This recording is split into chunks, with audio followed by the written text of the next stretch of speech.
Tomi Iommi's Special Monkey by Xerjoff. Hello everyone, this is what I'm going to be reviewing today. If you don't know, if you've never seen my channel before, my name is Andrew Douglas Moon. Fragrances from the cheaper end like dupes and so forth, all the way up to niche, luxurious, and expensive, which is definitely what this is going to be falling into the category of that today. These are what I review. I love fragrances, and hopefully if you're here, you do too. I'm not sponsored, nobody pays me to do these, I just buy them myself. I buy ones that I'm interested in. I don't do top 10s or nothing here.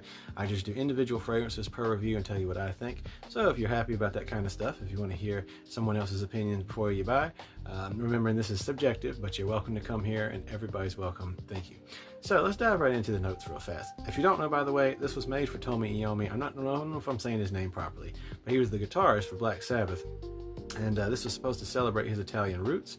It says top notes, bergamot, rum, Bulgarian geranium, and passion fruit. Center notes, we've got cinnamon, patchouli from Singapore, and leather. And at the base, we've got Australian sandalwood, vanilla, caramel, labdanum, which is one of my favorite notes, just like rose, and then musk. So this is $380, roughly in that ballpark for 100 ml. Obviously, you can find this on cheapy sites, like if you go to, what do they call it, discounter sites like FragranceNet, Max Aroma, stuff like that.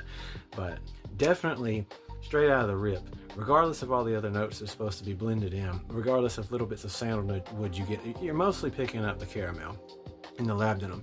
If you've ever worked around certain materials before, labdanum is a very powerful resinous smell, and I love it. Definitely at my own job, I really like to smell it when I get the chance to, but with the caramel, it's a very distinct and rich scent. You get what I'm saying. Don't taste perfume, please. But it's very nice. My daughter loves this. She likes to wear this. I think this is very good. I can go ahead and tell you right off the rip, because I normally, before I do these reviews, test fragrances at least 3 different occasions to see how they perform.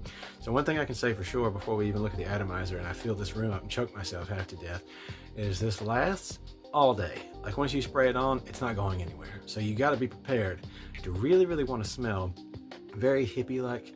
Very, like I said, that labdanum and that caramel is the predominant things that you get from this. All the rest of the notes kind of fall to the wayside even as it breaks apart and opens up.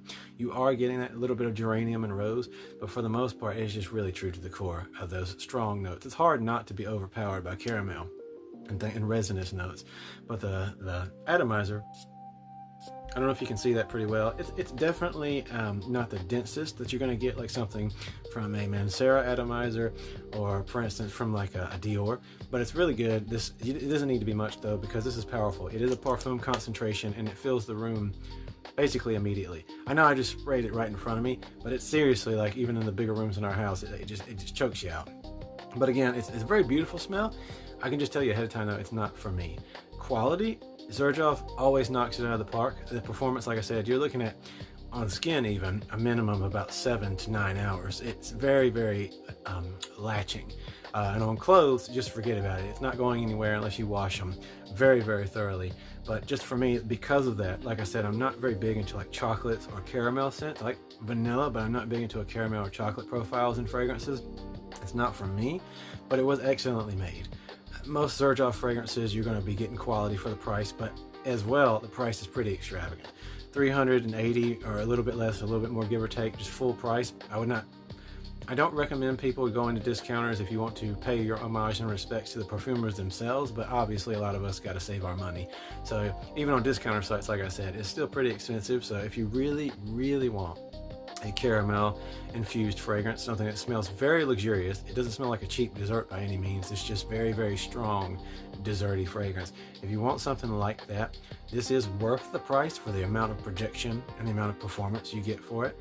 Again, it's just definitely not for me. This is one of those, you've got to like this type of thing, and you've got to be confident and ready to wear it. It's very fall, very winter time, but much more in that like fall going into winter type of feel. I think of more spices and less caramels when I think going into winter. So I would say this is much more of a fall fragrance, but regardless of when you would be to wear this, because we can wear whatever we want when we want.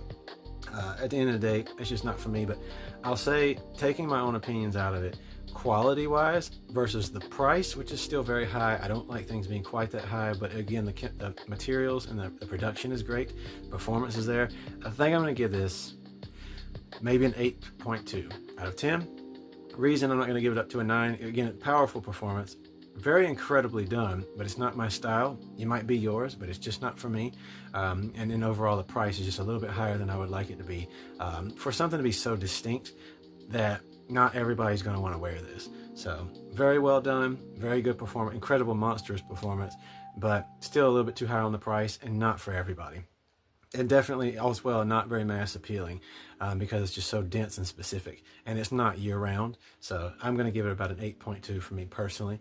And yeah, so Tony Iommi Special Monkey, incredible performance, wonderfully unique fragrance, not cheap in any way, shape, or form, but the price reflects that, and a little bit too high on price for my personal taste. But you might love it if you ever get the opportunity to do so, although this type of fragrance is not necessarily in most stores, and I'm not the biggest fan of blind buying in any way, shape, or form. You work hard for your money, so you want to definitely spend it wisely and not regret, but sometimes you don't have a lot of a choice. So if you really like caramel and resinous woodsy feel, give this a shot. But for most people, I would just suggest you think about it, maybe go elsewhere. But yeah, so Tony Iommi Special Monkey. Again, hopefully you guys enjoyed this. My name's Andrew Douglas Moon. I'm known to ramble, give you too many of my thoughts, but that's what I do here. Not looking to have a million subscribers, just looking to be me and talk about fragrances. And everybody's welcome on this channel. I love you guys.